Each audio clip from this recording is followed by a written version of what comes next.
Olá, pessoas, tudo bem com vocês? Começando a nossa aula de ciências de maneira diferente, com aquele textinho, né, que sempre vinha antes das aulas.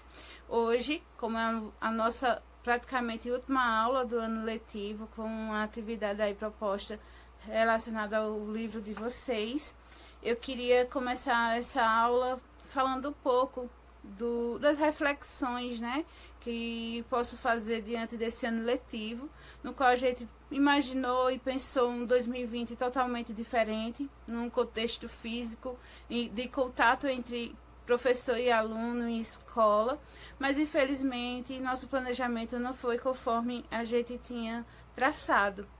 Mas em meio à pandemia, em meio às dificuldades, a gente pôde muito contribuir e aprender junto com vocês. A gente teve que contornar toda essa situação, lidar com os novos contextos e aprender também com elas. Eu agora já estou refletindo no que eu posso melhorar enquanto as minhas aulas também. Queria também agradecer a cada um, principalmente aqueles que nas aulas questionavam, nas nossas conferências, falando sobre o conteúdo, de explicação, correção do exercício, que muitas vezes alguns reclamavam, a aula é correção, é explicação, mas é que a aula, mesmo sendo nessa rotina, ela é importante para que a gente possa ter o retorno com relação a vocês, o que vocês puderam aprender ou que ficaram com dificuldades de entendimento. E a partir das dúvidas e curiosidades de vocês, eu também pude aprender demais, na medida que eu ia pesquisando, que eu ia ali buscando informações para explicar para vocês, eu também estava adquirindo conhecimento de coisas que eu também não conhecia. E assim é a relação de professor e aluno. Eu partilho com vocês o conhecimento que eu posso ter, como vocês também podem partilhar o conhecimento de vocês. Então eu quero agradecer por esse ano, agradecer por vocês terem se dedicado, se empenhado para fazer com que, mesmo diante das dificuldades, o conhecimento estivesse sobre tudo.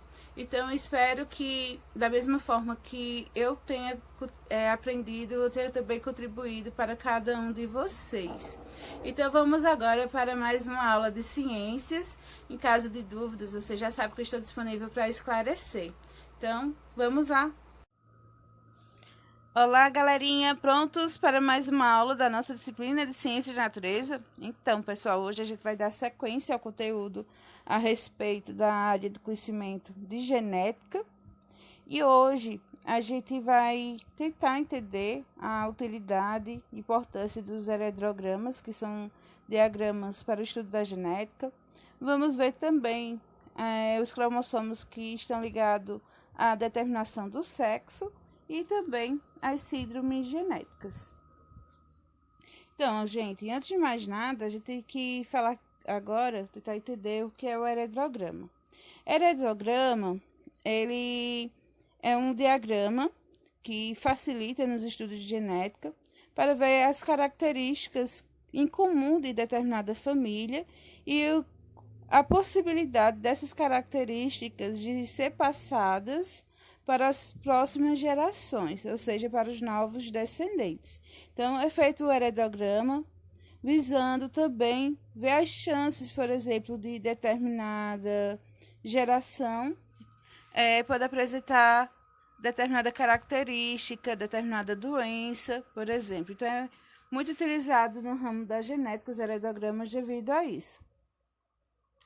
E aí, por exemplo, no livro de vocês, na página 266, vai estar destacando o heredograma relacionado a uma doença, que é a anemia falciforme, que é uma doença que acomete mais pessoas de etnias negras, mas isso não quer dizer que pessoas brancas não possam ter, principalmente porque possa ter pessoas brancas que são portadoras da doença, porque tem a questão da miscigenação, e elas podem ser portadoras do gene relacionado à anemia falciforme, que é uma anemia que ela acomete os glóbulos vermelhos do nosso sangue, fazendo com que ele mude a forma e também fique quebradiços. Então, ele se danifica de forma muito rápida, muito fácil. Então, no livro de vocês, vocês vão acompanhar em que geração vai ter a chance da possibilidade de ter a questão dessa anemia falciforme, que a gente vai ver que está relacionado ao alelo, o último alelo de Carlos. Aqui nesse heredograma, e nos heredogramas geralmente eles vão colocar um quadradinho para determinar o sexo masculino, o círculo feminino. Vocês estão vendo aí na imagem do slide que está escuro, então pode ser um heredograma relacionado a uma característica genética, mas também de uma doença que pode ser possível a ocorrência nela, dessa doença, nessas pessoas que estão aí de destaque preto. Então, existem vários heredogramas e que aí existe também uma legenda para você acompanhar as características, mas algo que é comum entre eles é que o quadradinho representa o homem e o círculo ele representa a mulher.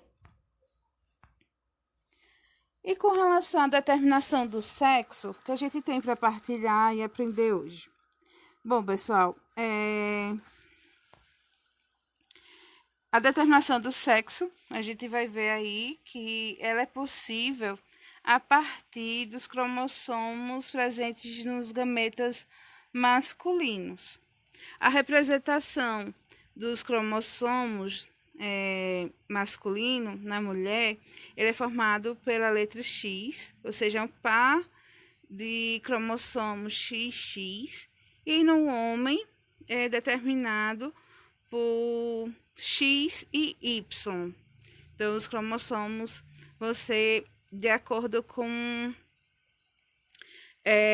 essas letras, né? A representação dos cromossomos são por letras, XX para a mulher e XY para o homem. E aí, por exemplo, se um óvulo for fecundado, todos os óvulos da mulher vai ser X, tá? Então, os gametas, óvulo, vai ser X.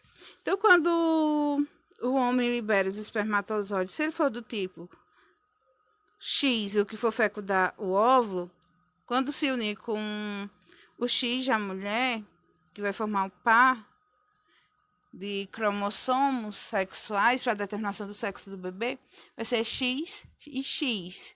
E isso significa que vai ser também do sexo feminino, tá? Porque XX representa a simbologia do sexo feminino. Se no caso for um espermatozoide Y que penetrar o óvulo, então isso significa que vai formar um indivíduo masculino, porque o indivíduo masculino ele vai ter o par de cromossomos X e Y.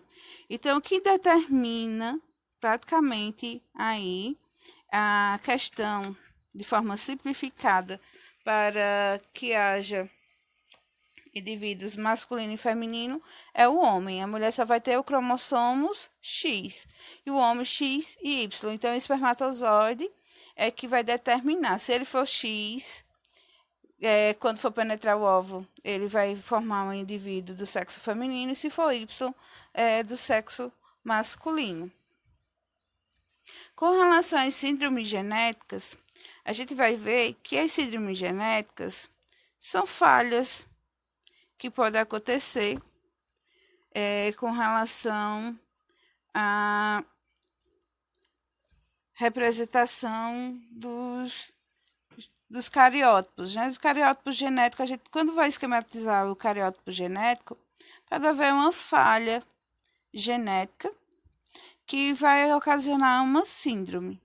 A síndrome não é uma deficiência, tá, gente? A gente tem que ter esse entendimento. Não existe só um tipo de síndrome, existe várias. Aqui eu destaquei a síndrome de Down, com a criança aí representada na imagem, mas existem outras síndromes. As síndromes genéticas constituem um conjunto de sinais físicos e sintomas que caracterizam uma constituição genética diferente da constituição esperada. É importante a gente destacar que a síndrome genética não é uma doença. A síndrome de Down, por exemplo, é uma síndrome genética e que vocês estão vendo aí do lado, a partir do cariótipo, que é uma anomalia que vai ocorrer, vamos ver uma falha no cromossomo 21, tá? Em geral, as pessoas com essa síndrome apresentam maior dificuldade de aprendizagem e de desenvolvimento intelectual, mas assim como as demais pessoas, são capazes de desenvolver suas capacidades de aprender, sentir e interagir com os outros, praticar esportes, estudar e trabalhar. Então, eles têm toda uma vida normal como nós, mesmo com as limitações de aprendizagem. E o como eu estava destacando para vocês, né? A questão aí da falha no cromossomo 21 faz com que a pessoa apresente um cromossomo a mais. Então, geralmente, um indivíduo com características normais, esperadas, tem a presença de 46 cromossomos, 23 herdados do pai e 23 da mãe. Mas, por essa falha genética às vezes existir, o indivíduo acaba nascendo com um cromossomo a mais, tendo aí a formação no cariótipo montado de 47 cromossomos. Então, gente, essa é a nossa aula. Espero que vocês tenham gostado, tenham entendido o assunto a respeito do que foi apresentado hoje. Um forte abraço, carregado de muitas saudades de vocês. E agora, foco nos estudos.